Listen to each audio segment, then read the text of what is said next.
Ustaz Salim dan Bapak serta ibu-ibu sekalian, kita lanjut terkait zikir ba'da shalah ya. Zikir sesudah sholat ya. Kemarin kita sudah bahas tentang doa keselamatan, Allahumma antas salam wa minkas salam wa alayka ya'udzusalam fa inna rabbana bisalam wa nakhilna jannata darussalam tabaraka wa ta'ala ya jalali wal ikram. Setelah itu adalah dilanjutkan dan membaca Al-Fatihah.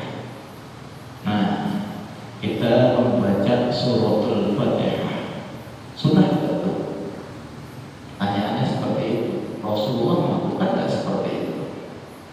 Ya, kan banyak tuh pertanyaan seperti itu. Ya, suatu hari ada seorang syekh, syekh kita kenal menjadi rujukan kelompok yang sebelah sana. Ya, saya sebut aja Syekh bin Baz. Ya, Syekh bin Baz ini rujukan pada kelompok orang-orang yang memang selalu kadang-kadang suka ya sesat-sesatkan orang. Ditanya Syekh bin Baz itu oleh seseorang, ya Syekh, ya bagaimana menurut pendapat Syekh ada orang ya setiap habis sholat itu membaca surah Al-Fatihah. Nah, imam selalu mendapat Al-Fatihah gitu kan. Bagaimana hukum Syekh? Nah, Syekhnya menjawab gimana? Hukumnya ya sunnah, boleh katanya. Bagaimana kalau saya mengatakan saya ingin melarangnya? Kalau seandainya saya habis sholat baca Quran, boleh kan? Boleh. Apalagi cuma baca Al-Fatihah. Al-Fatihah juga bagian dari Al-Quran. Langsung orang itu mingkem diri. Ternyata tadinya tujuannya untuk mencari fatwa, untuk menunjukkan umat Islam yang selalu berlatih sholat. Ya kan?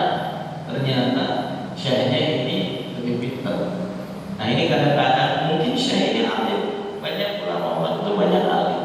Cuman pembisiknya ini yang kadang-kadang menyampaikan berita-berita atau kabar-kabar yang kadang-kadang tujuannya niatnya jelek gitu. Niatnya ini memecah belah umat Islam, mengacaukan yang sudah berjalan. Dianggaplah amalan ini bid'ah, amalan tidak sunnah, segala macam. Karena kedangkalan ilmu, kurangnya banyak belajar. Nah, ini yang perlu kita gali terus. Kita sebagai seorang talib, seorang pencari ilmu harus terus mencari. Ya, jangan mudah dengan satu guru aja belajar dengan guru, timba ilmu dari siapapun. Ya, tadi ada yang nomor WA, Ustaz, bagaimana menurut Ustaz pendapat tentang Kiai si A atau Kiai si B, Ustaz si A atau Ustaz si B? Ini kadang-kadang pertanyaan begini bisa menjebak. Ya, saya katakan, bagi saya ambil yang baik, buang yang buruk. Siapapun yang ngomong ambil yang baik, buang yang buruk. Dan terjawab lagi, ya Pak, Anda kalau saya menilai seseorang, kalau penilaian saya salah, saya dipertanggungjawabkan atas penilaian saya. Benar nggak? Kita dipertanggungjawabkan atas apa yang kita nilai terhadap orang lain. Ya, tapi perbuatan orang lain terhadap kita tidak dipertanggung. Tapi orang itu bertanggung. Jadi kita setiap apa yang kita katakan, apa yang kita lakukan, kita akan bertanggung jawab. Kalau saya mengatakan A, B, ternyata orang itu meyakini dan jadi nggak suka sama orang itu, saya berdosa. Bahaya, dia dosa jariah itu. Benar nggak? Oh bahaya. Lalu guru ngomong di rumah, kata Ustaz ini begini, bahaya. Makanya saya nggak pernah nyebut nama. Ya, bahaya, nggak perlu. Jadi kita jangan pernah menilai orang lain, apalagi nyebut nama orang tersebut pada. Lebih baik kita diam. Ya, orang berilmu makin lama makin diam, nggak pernah komentar. Ya, kenapa?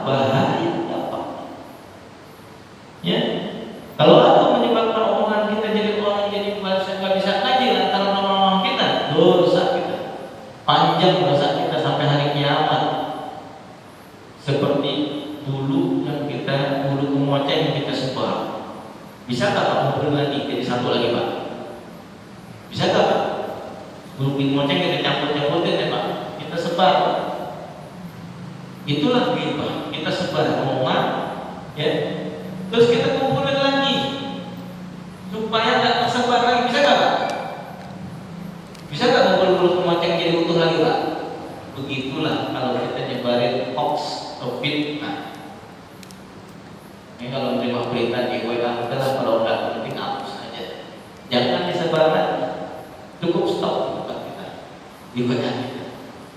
Ya, kalau manfaat boleh kita sebar, tapi kalau nggak manfaat udah keep. Ya, dan jangan menyebar kebencian di WA apapun diomongkan. Ini yang penting. Nah makanya kita harus tahu banyak berzikir, banyak Allah untuk menutupi banyak zikir Allah, banyak Allah, banyak berselawat kepada Rasulullah SAW. Makanya latihan di mana? Di salat berjamaah. Biasakan zikir berjamaah itu menenangkan hati. Orang yang jarang zikir berjamaah pasti zikirnya belum tentu, latihannya itu harus berjamaah. Kalau dia sudah bisa konsentrasi dengan berjamaah, sendirian dia bisa. Kenapa? Berjamaah kita kan terbawa suasana. Ya, makanya banyak orang kalau zikir berjamaah bisa menangis pada saat zikir berjamaah. Kenapa orang bisa sholat? Kalau orang sudah bisa khusyuk dalam sholat berjamaah, apapun sholat malamnya insya Allah bisa khusyuk. Tapi kalau orang tidak bisa sholat khusyuk di dalam sholat berjamaah, dia tidak akan bisa sholat khusyuk pada sholat sendirian. Apa Pak? Latihannya di berjamaah. Begitu juga dengan berzikir. Kalau kita tidak bisa mampu khusyuk dalam zikir berjamaah, sulit tuh zikir sendiri, pasti pikirannya ke sana ke sini. Makanya perlu komunitas. Ya, maka masjid ini menjadi lingkungan untuk kita belajar khusyuk. Ya, zikir bersama itu melatih kita khusyuk. Doa, memahami doa sang imam itu salah satunya. Sehingga apa? Pikiran kita tidak kemana-mana. Ketika imam lagi menuntut zikir, pikiran kita kepada zikir yang dibaca imam. Gitu. Makanya disitulah penting ada yang namanya guidance, yang menunjukkan, yang mengarahkan bacaan ini. Latihan, baca ini saya belum hafal, baca besok hafal. Kita latihan, melancarkan hafalan itu bersama-sama. Kan kalau di pondok-pondok itu kalau hafalan murojaahnya barang-barang Bismillahirrahmanirrahim kan? Karena itu akan mudah diingat. Coba Bapak hafal sendiri. Sulit Pak? Baca 10 kali belum tentu hafal. Kadang-kadang dibacanya buku itu kan belum tentu hafal. 30 kali sebulan dibaca, 30 hari kan nggak apa-apa. Tapi kalau berjamaah, karena apa? Reaksinya antara mulut dengan kuping semuanya berfungsi. Mata, mulut, kuping. Tapi kalau kita baca cuma mata dengan mulut, kupingnya enggak. Makanya yang pertama diciptakan yang ketika lahir bacaan sam'an wa absar wal afidah. Pertama pendengaran, yang ketika bayi lahir yang berfungsi apa? Pendengaran mata dua. Pendengaran. Makanya zikir berjamaah itu melatih pendengaran kita. Bacaan saya salah atau benar? Kalau orang jarang zikir berjamaah, coba sebut zikir baca Al-Quran pasti baca salah. Makanya perlu guru dalam belajar Quran agar apa? Yang didengar sama dengan yang dibaca, gitu. Ada yang koreksi. Baca Quran baca sendiri itu pasti banyak salah. Tapi kalau dituntun oleh guru, oh begini, dia akan ingat. Nanti di rumah diperbaiki lagi. Begitulah baca Al-Fatihah juga begitu. Ya, kalau belajar di YouTube nggak ada koreksi kita. Menurut kita benar aja sama syahnya, padahal menurut orang lain salah. Makanya ada guru untuk apa? Memastikan bacaan kita benar atau salah. Ya, ini Fatihah. Berapa lagi? Fatihah menjadi rujukan yang paling penting dalam kehidupan umat Islam, khususnya orang beriman. Fatihah dipakai di mana-mana. Ya, maka di sini kita akan bahas terkait dengan Al-Fatihah. Kenapa dibaca Al-Fatihah? Ya, kenapa Al-Fatihah dibaca pada saat sholat?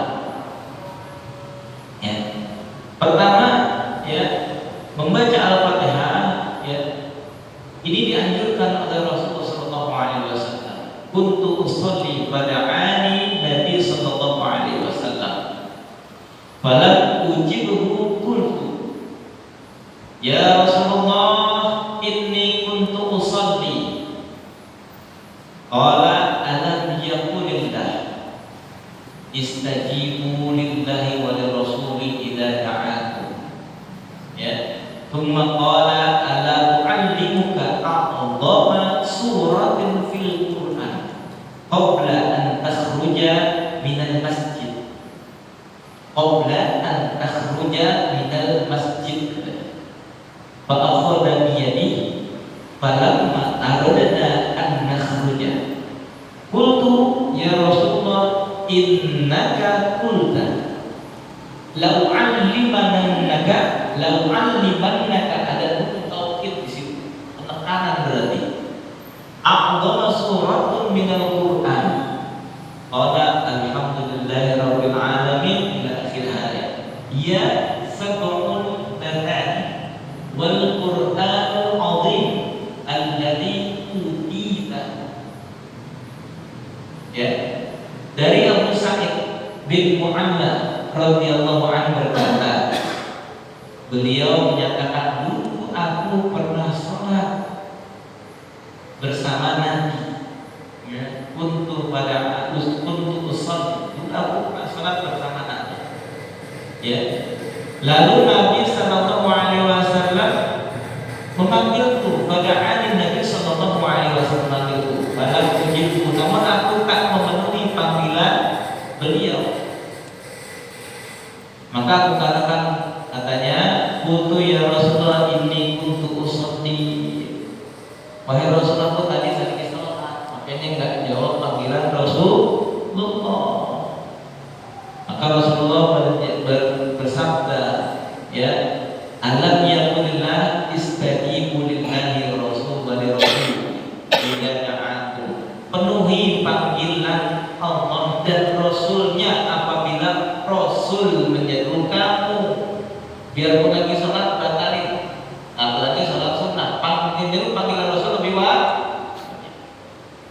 Ini lagi sholat sunnah, sholat Rasul manggil, penuhi panggilan Rasul, batal sholat. Karena memenuhi panggilan Rasul lebih wajib dari sholat sunnah. Apa ya? Begitu juga kalau kita mau orang tua mengerjakan aja. Kalau sholat sunnah, kalau sholat fardu jangan selesaikan. Ya, sholat sunnah tapi ya catatannya adalah sholat sunnah. Nah, kemudian beliau bersabda, Rasulullah sallallahu alaihi wasallam bersabda, "Ala u'allimuka a'dhama suratan fil Qur'an qabla an takhruja minal masjid." Mau atamu aku ajarkan satu surah yang paling agung dalam Al-Quran sebelum engkau keluar masjid. Sebelum engkau keluar masjid, beliau pun memegang tanganku tatkala hendak keluar. Pak akhadha biyadi, kemudian diambil tanganku, ya, falamma aradna an nakhruja, sebelum aku keluar, maka aku katakan kepada Rasulullah sallallahu alaihi wasallam, ya Rasulullah, innaka qulta. Nah, kemudian wahai Rasul, sesungguhnya tadi Anda mengatakan, bersabda bahwa akan mengajarkan kepadaku surat yang paling penting, yang paling agung. Maka Rasulullah SAW bersabda, alhamdulillahirabbil alamin, ar-rahmanir rahim, maliki yaumiddin, iyyaka na'budu wa iyyaka nasta'in, sampai akhir surah, sampai akhir ayat.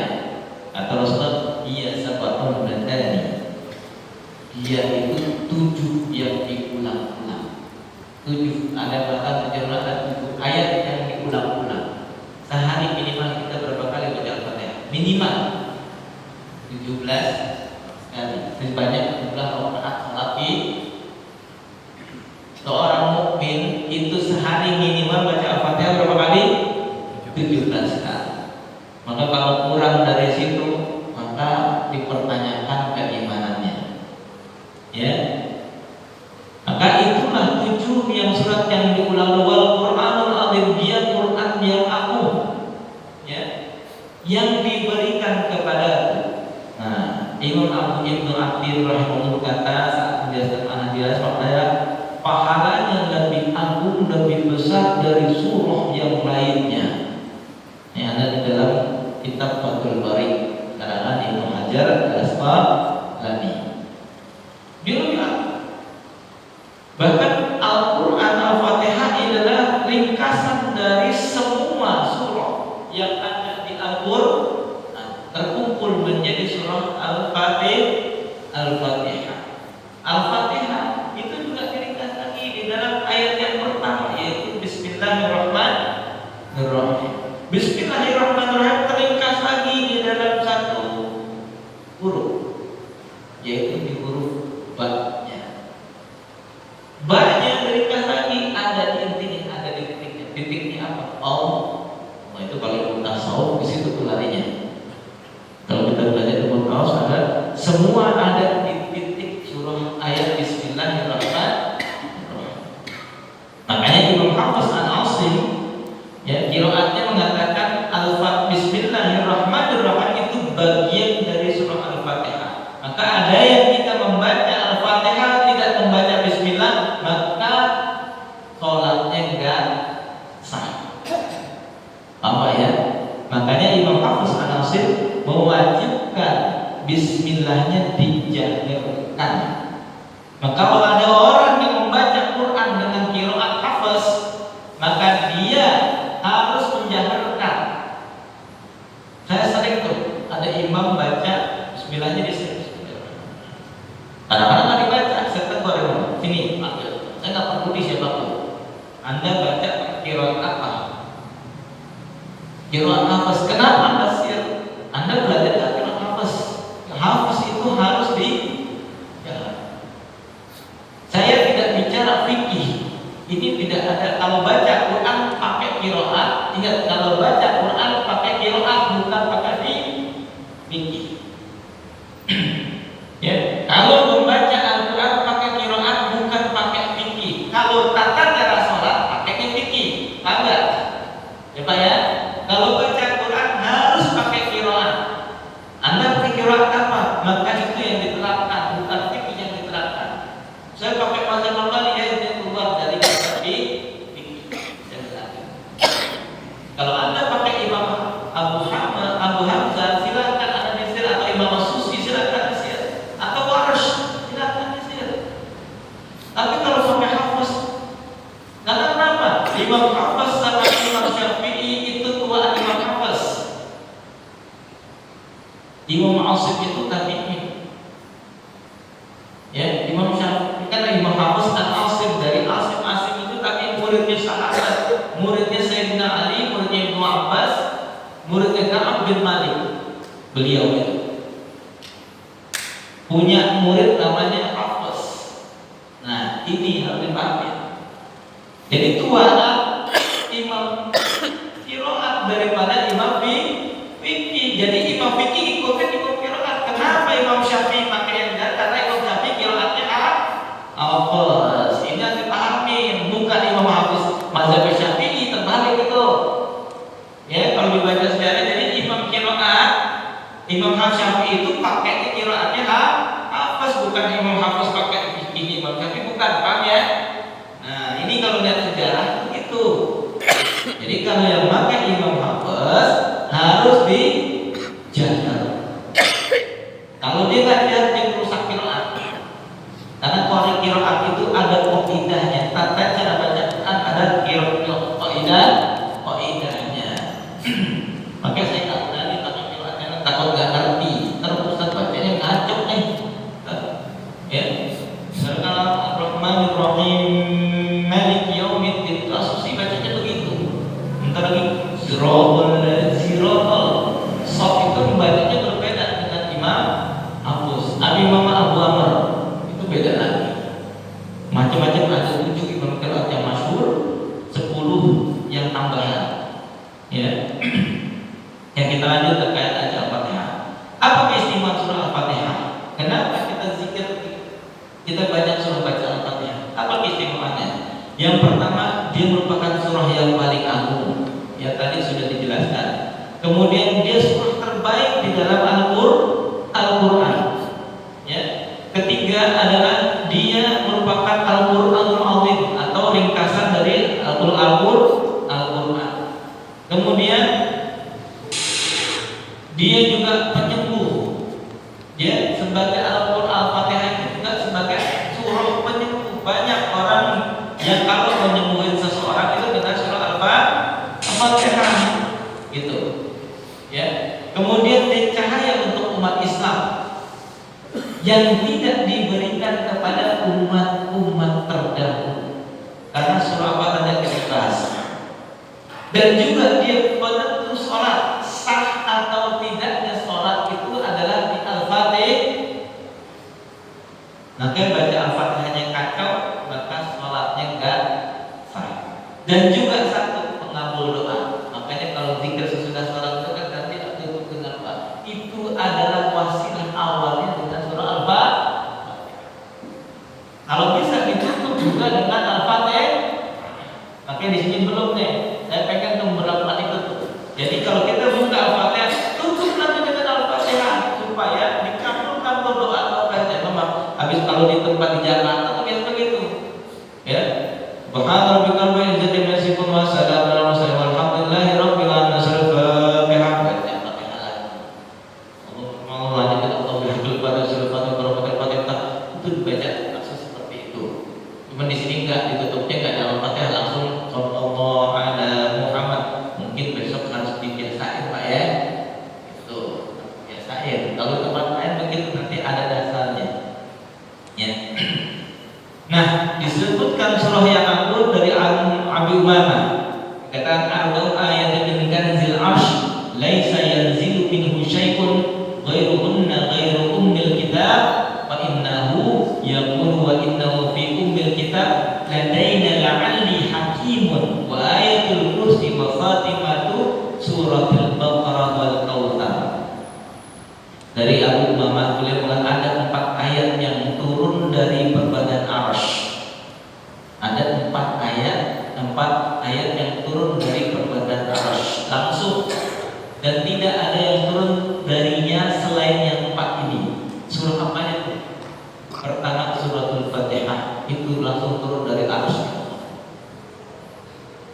Ya, kedua ayat kursi sama akhir surah Al-Baqarah. Walillahi ma fis samawati wa fil ardh. Mana ada mengatakan dari amanah Rasul. 2 surah terakhir ada mengatakan 3, tapi ada mengatakan yang banyak mana sahih adalah yang 2. Dari amanah Rasul bima unzila ilaihi min rabbi wal mu'minun. Kemudian surah Al-Kautsar, inna a'tayna al-kautsar fasholli li rabbika wanhar inna syani'aka huwal abtar. Itu turun dari arsy Allah. Ya. Yang kedua, dia merupakan sebaik-baiknya surah di dalam Al-Qur'an. Dalil panjang. Ya, intahaitu ila Rasulullah sallallahu alaihi wasallam wa qad ihraqal ma faqultu assalamu alayka ya Rasulullah. Falam yaruddu alayya faqultu assalamu alayka ya Rasulullah. Falam yaruddu alayya faqultu assalamu alayka ya Rasulullah. Falam yaruddu alayya. Fantalaqa Rasulullah sallallahu alaihi wasallam yamshi wa ana khalfahu hatta dakhala ala rahlihi wa dakhaltu ana al-masjida fajalastu kaiban azinan fa kharaja alayya Rasulullah sallallahu alaihi wasallam qad tatahhara fa qala alaika assalamu wa rahmatullahi wa alaika assalamu wa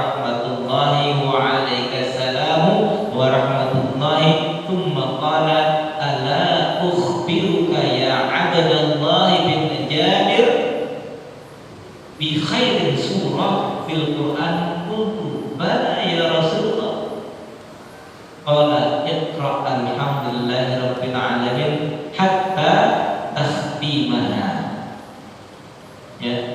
Dari Jabir radhiyallahu anhu, aku tiba kepada Rasulullah sedang beliau mengalirkan air. Aku berkata, assalamualaikum ya Rasulullah. Rasul lagi berwudu. Ini maksudnya Rasul lagi berwudu. Terus ada yang datang mengucapkan salam kepada Rasul. Assalamualaikum ya Rasulullah. Rasul tetap melanjutkan wudunya sampai 3 kali. Assalamualaikum ya Rasulullah. Rasul terus, karena wudu itu katanya nggak boleh berbicara. Dia lanjutin terus.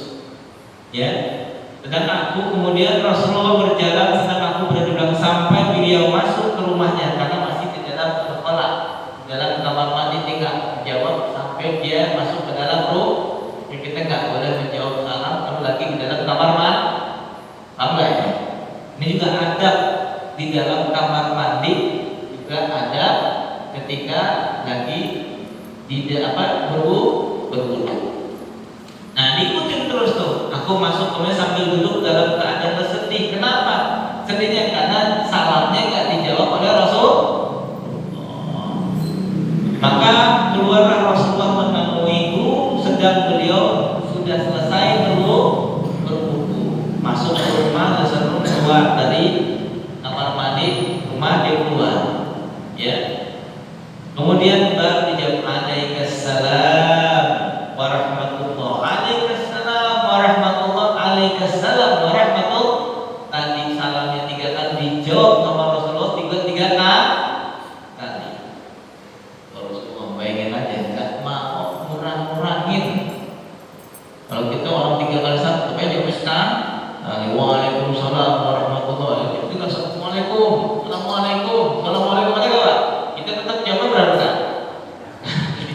Kalau Rasulullah orang dermawan baik, salam aja nggak pelit. Kalau kita salam aja pelit, apalagi mau urusan dulu. Masalah aja kita kadang-kadang pelit ya, Bang.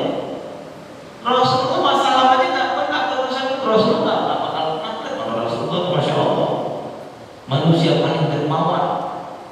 Ya, masalah aja dia dermawan. Kenapa sahabat itu senang kalau disalamin Rasulullah? Karena salam itu doa.